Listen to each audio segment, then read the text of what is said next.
Bonjour tout le monde. Aujourd'hui, un petit exercice sympa sur les suites provenant des Olympiades de mathématiques de Singapour 2010 section junior. Une suite de polynômes a(n) de x est définie par récurrence par a0 de x est égal à 1, a1 de x est égal à x au carré plus x plus 1. Puis, pour tout n plus grand ou égal à 2, a(n) de x est égal à x puissance n plus 1 fois a(n moins 1 de x moins a(n moins 2 de x.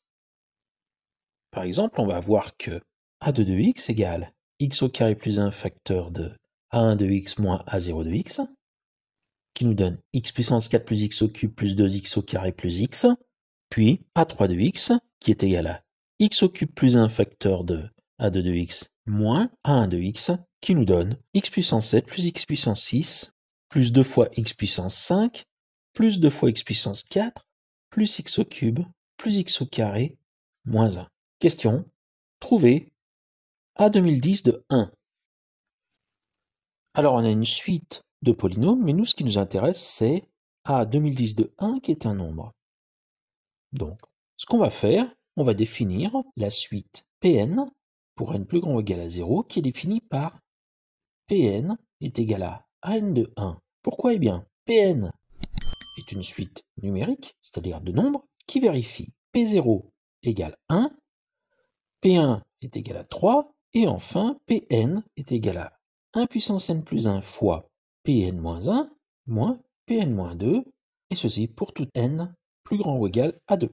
Et on va essayer de voir un petit peu plus loin ce qui se passe en nous servant des renseignements qui sont donnés dans l'énoncé. P2, c'est 1 puissance 4 plus 1 puissance 3 plus 2 fois 1 au carré plus 1, c'est-à-dire 5. Et P3, c'est 1 puissance 7 plus 1 puissance 6 plus 2 fois 1 puissance 5 plus 2 fois 1 puissance 4 plus 1 au cube plus 1 au carré moins 1, qui donne 7. Donc les premiers termes de la suite sont tout simplement les premiers nombres impairs. Autrement dit, on voit que P0, P1, P2, P3 sont définis par Pn est égal à 2n plus 1. On va donc essayer de démontrer par récurrence la propriété Qn qui est Pk est égal à 2k plus 1 pour tout k plus petit ou égal à n. Et la récurrence, je le rappelle, se fait en deux étapes, l'initialisation et l'hérédité. Pour l'initialisation, ça veut dire fait, P0, on sait que c'est 2 fois 0 plus 1, P1 c'est 2 fois 1 plus 1, donc Q0 et Q1 sont vrais. L'initialisation est vérifiée. L'hérédité maintenant. Ça, en général, c'est plus délicat. On va supposer qu'il existe une valeur n0 pour laquelle Q de n0 est vrai. Dans ce cas-là, qu'est-ce qu'on peut dire de Q n0 plus 1? Pour travailler sur Q n0 plus 1, on va prendre P n0 plus 1 qui vaut 1 puissance n0 plus 1 fois 2 n0 plus 1, parce que Q de n0 est vrai, moins 2 fois n0 moins 1 plus 1. 1 puissance n0 plus 1, c'est 1, donc P n0 plus 1 est égal à 2 fois 2n0 plus 1 moins 2n0 moins 2 plus 1.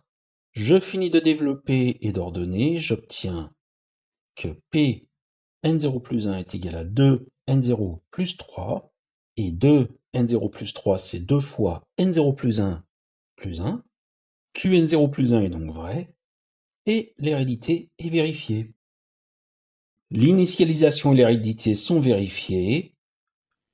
Par récurrence, on peut donc affirmer que Qn est vrai pour tout n plus grand ou égal à 0. Ainsi, la suite Pn admet la forme explicite Pn est égal à 2n plus 1 pour tout n naturel. Conclusion, A 2010 de 1 est égal à 2 fois 2010 plus 1, 4021.